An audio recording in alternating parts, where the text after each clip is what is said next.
MrBeast might have just received some of the most damning allegations a YouTuber has ever seen. A new channel called Dogpack404 was created only 2 months ago on June 15th of 2024, and they dropped a video titled "I worked for MrBeast, he's a fraud." Everything from his videos being completely staged to creating unsafe environments for contestants, promoting gambling to kids, and even not giving prizes to the winners of his videos. Dogpack's video would get over 10 million views to this day and significantly damaged MrBeast's reputation in the YouTube space, with MrBeast's most recent video receiving millions and millions of dislikes. Tons of people have made videos saying that MrBeast's career is basically dead at this point, but I'm here to prove that just because MrBeast is supposedly a bad person, that doesn't mean his channel is just going to magically die. Whatever you see in a MrBeast video is legitimate. Unlike Santa Claus, this is real. He doesn't cut any corners, even when it would be really easy to do so for the video. Like for the being buried alive for 48 hours, he could have easily just been down there for like an hour tops and then just made it seem like it was 48 hours, just have people do a bunch of different things, different times of the night. But he doesn't. He was literally there for that long. And no one could have like proven him otherwise if he just said it was 48 hours but was only there for an hour. Like, what are you going to do? Go to the site and check the soil, run a chemical analysis to make sure there was really a coffin down there for that long? Like, there'd be no way to prove if he didn't do it. But he does it because he is the most genuine, authentic man I've ever met. Ever since MrBeast's initial blow up a few years back, he's always been looked at as a non-cancelable YouTuber, getting backed up by nearly every other popular YouTuber in the world as someone who would never fake a video and always sticks to their word. Even during the times people tried to cancel him in the past, many of these YouTubers, specifically in the commentary space, would debunk the allegations. However, a recent video that was released on July 24th of 2024 would provide some pretty convincing evidence of scummy things MrBeast has done behind the scenes. From a viewer perspective, it may look like he's helping so many people and changing so many lives, but behind the scenes this could be a very different story. It all started with the allegations against Ava Chris Tyson, one of MrBeast's closest friends and someone who's helped him since the beginning. Ava would get exposed as being a P3DO based on a bunch of old tweets they made years prior, and with MrBeast being their best friend basically since the beginning, this had fans wondering if he knew about this all along. And based on a couple podcasts from a few years back, we see that he likely did know that Chris at the time said some pretty outlandish things. And he did say that he enjoys the Catch Me Outside girl and thinks she's funny, so let's just... So that just shows what... Let's be real, you want to put your dick in her? I mean, it's probably not. Enjoying someone and putting your dick in someone is a whole different story. Yeah.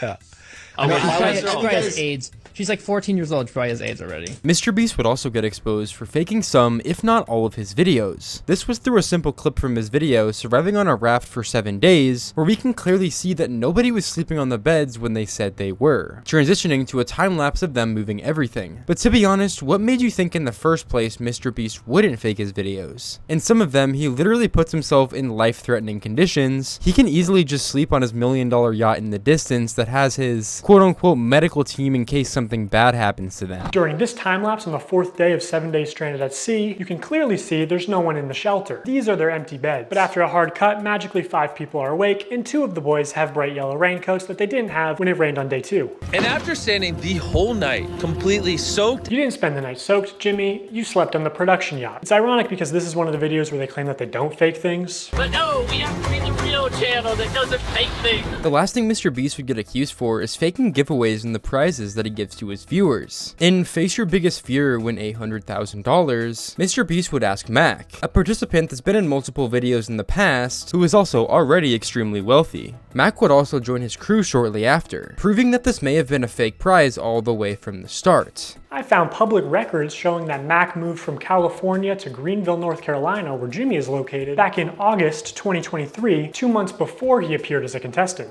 According to a former MrBeast employee, this is around the time when Mac started working full-time on the editing team at MrBeast. Also, he didn't just move into any old house, he moved into a $1 million mansion. But I did find pictures of this mansion online, so I fed them into ChatGPT and asked it to create similar images. And this is what it came up with. And it's honestly not that far off. His 6,000 square foot $1 million mansion comes with a movie theater and 7 bathrooms. What are you gonna spend the $800,000 on? I mean, my life's changed now. yeah, I'm sure that $800,000 is really going to change your life. Even if the price wasn't fake, you'd think that MrBeast would give the money to someone who actually needs it, and not someone he flew out from their California mansion to participate. But it would get even worse from there. MrBeast would also conduct illegal giveaways to his viewers by doing unlawful drawings. The FTC defines a lottery as containing 3 elements: a valuable prize, random chance, and consideration, which can be time or effort, but in most cases is just payment. To successfully run a contest or a sweepstakes, you must eliminate one of these factors. A contest, for example, eliminates chance, and a sweepstakes eliminates consideration. In determining if any MrBeast giveaways have been illegal lotteries, we need to identify a prize, which is distributed through random chance and cannot be won without spending money.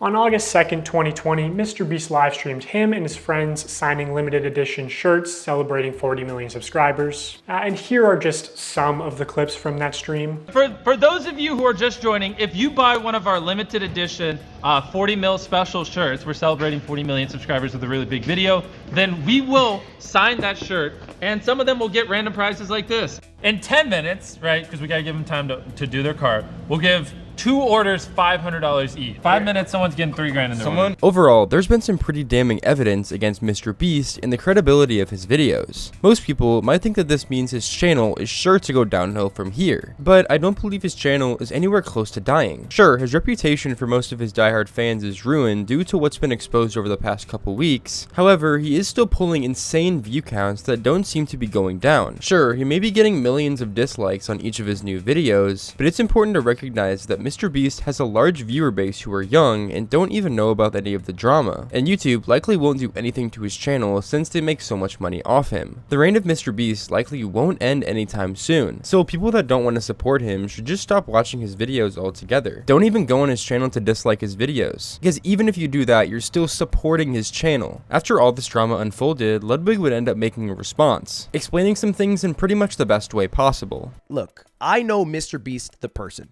And with my experiences with him, I came to the conclusion that, I thought he was a good person. I thought he was doing right by people. I never worked at MrBeast Incorporated. I just know as like talent on shoots how he operates. And Dogpack came with a POV of, well, look, dude, you don't know MrBeast the company, right? Or MrBeast like the CEO or whatever the title he has at his company. And the things he does there, they don't operate well, all right? His employees aren't being treated right. And that hits home to me. Like, I like treating my employees well. I mean, I made my company a workers' co-op. That is very important to me. It is not something that I take lightly. But I had to divorce the idea of like this guy that I knew and what I think about this guy versus how he operated his company and the bad things his company did. But anyways, that's going to be it for today's video. If you didn't know, I used to make videos mainly about the Minecraft community, but I'm trying to diversify out of that, so thanks for watching till the end. And if you're new, do be sure to subscribe. I'm going to be posting a lot more videos like this. Anyways, see you all in the next one.